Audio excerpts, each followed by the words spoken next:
Alors la Bible nous dit, et puis regardez, je l'ai souligné. La Bible nous dit que Samuel va demander à Isaïe, est-ce là tous tes fils? Et Isaïe va répondre, il reste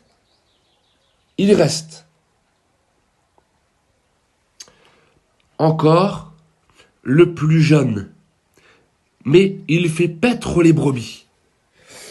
Écoutez, lorsque Samuel va demander à David, lorsque Samuel va demander à Isaïe, excusez-moi, s'il reste un fils, si tous ses fils sont là, il va dire il reste. C'est le reste, ce qu'on ne considère pas, ce qui semble ne servir à rien. Et la Bible dit que Isaïe ne va même pas le nommer, il ne va même pas dire il reste David. Non, il reste le plus jeune, l'insignifiant, celui qui ne sert à rien, celui qui n'a pas de valeur. Et en plus, il va dire mais, il le reste, mais il n'est pas là. Il fait paître les brebis, il est absent, il n'a pas de valeur et en plus, il est absent. Mais la Bible nous dit que Samuel l'envoya chercher. Parce que la Bible nous dit qu'il ne partira pas avant de l'avoir vu. Ils envoyèrent chercher David, vous connaissez cette histoire de la parole de Dieu. Et la Bible nous dit que lorsque David arriva, la Bible nous dit qu'il était blond, avec de beaux yeux, une belle figure. Et l'Éternel dit à Samuel, lève-toi et oins-le, car c'est lui. La Bible nous dit que Samuel saisit sa corne d'huile. Et là, j'aimerais m'arrêter une petite seconde.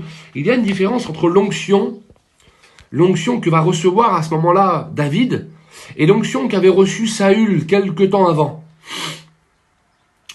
Lorsque Saül va être choisi par Dieu, il est choisi par Dieu, mais il est choisi par Dieu sur la demande des hommes. Les hommes vont demander à l'Éternel, ils vont dire, nous voulons aussi, nous, avoir un roi. Israël était un peuple sans roi. Israël était un peuple qui était gouverné, plus ou moins gouverné par les juges établis par Dieu. Mais Israël était un peuple qui n'avait pas de roi, du moins, pas de roi avec un trône ici-bas sur la terre. Israël était gouverné par l'Éternel, était conduit, dirigé par l'Éternel. Et ils vont demander à Dieu d'avoir un roi comme les autres peuples. Ils voulaient ressembler aux autres nations. Et la Bible dit que sur cette demande-là, l'Éternel va choisir Saül. Et Saül va être oint. Pour être le roi, il va être oint avec une fiole d'huile, une petite fiole d'huile. Et à la différence, la Bible dit que David, celui qui est selon le cœur de Dieu, eh bien, il va être oint avec la corne d'huile, une corne. Dans la parole de Dieu, la corne nous représente la puissance. J'aimerais vous rappeler, frères et sœurs, de quelle manière vous avez été oint et de quelle manière vous êtes oint encore aujourd'hui. Oint veut dire choisi. Oint veut dire mis à part. David va être choisi et mis à part.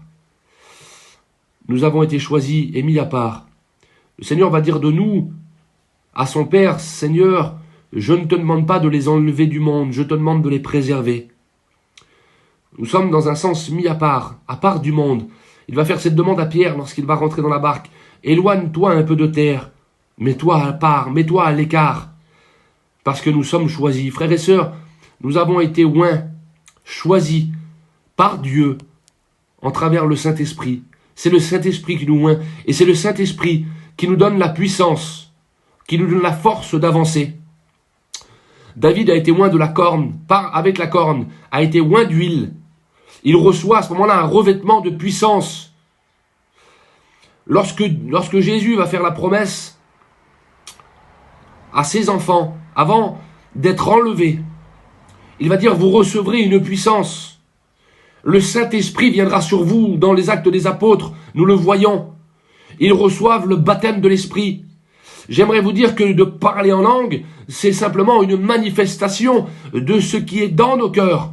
Et celui qui accepte le Seigneur et qui laisse Dieu faire sa demeure dans son cœur, reçoit le Saint-Esprit. Et celui qui a le Saint-Esprit dans sa vie, dans son cœur, eh bien reçoit une puissance. Nous avons, frères et sœurs, une force qui vient de Dieu, une force qui vient du ciel, qui nous donne à marcher, un revêtement de puissance qui s'appelle le Saint-Esprit. Nous ne sommes pas n'importe qui.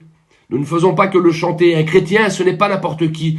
Un chrétien, c'est un homme, une femme puissante. J'ai ce verset que je voudrais encore vous partager ce matin, ce verset qui me bénit. L'homme de Dieu dit, je puis tout par celui qui me fortifie. Je puis tout par celui qui est la source de ma force. Nous pouvons tout ce matin. Nous pouvons tout en lui. Nous pouvons tout parce que nous puisons nos forces en lui. Nous pouvons tout parce qu'il nous revêt d'une puissance qui s'appelle le Saint-Esprit. Et la Bible nous dit qu'à partir de ce moment où David va être loin de la corne, le Saint-Esprit, eh bien, va le revêtir. Il va revêtir cette force. Que Dieu soit béni.